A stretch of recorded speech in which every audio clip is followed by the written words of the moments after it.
ദയവായി ഇവിടെ താമസിക്കൂ. സ്വന്തം ചുറ്റുപാടുകൾ മറക്കുന്നവന് ലോകം മുഴുവനും എതിരെ ഒറ്റയായി പോകുന്നു.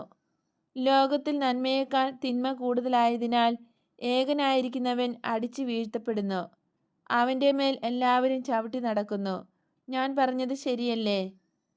ശരിയായിരുന്നു, നീ ശരിയായത് ചെയ്തു, ഈശോ മറുപടി പറയുന്നു. ഗുരുവേ, ഇന്ന് നിക്കോദേമോസും ഗമാലിയേലും ഉണ്ടായിരിക്കും. അങ്ങേക്ക് ബുദ്ധിമുട്ടുണ്ടോ? എന്തിന്? അവൻ്റെ ജ്ഞാനത്തെ ഞാൻ അംഗീകരിക്കുന്നു. ശരി, അയാൾക്ക് അങ്ങയെ കാണാൻ വലിയ ആഗ്രഹമായിരുന്നു.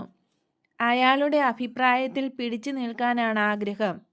ആശയങ്ങളിൽ അവൻ പറയുന്നത് അവൻ മിശിഹായെ എപ്പോഴേ കണ്ടു, എന്നിട്ട് അവനോട് വാഗ്ദാനം ചെയ്യപ്പെട്ട അടയാളത്തിനായി കാത്തിരിക്കുകയാണ് എന്നത്രേ. അങ്ങ് ദൈവത്തിൻ്റെ ഒരു മനുഷ്യനാണെന്നും അയാൾ പറയുന്നുണ്ട്.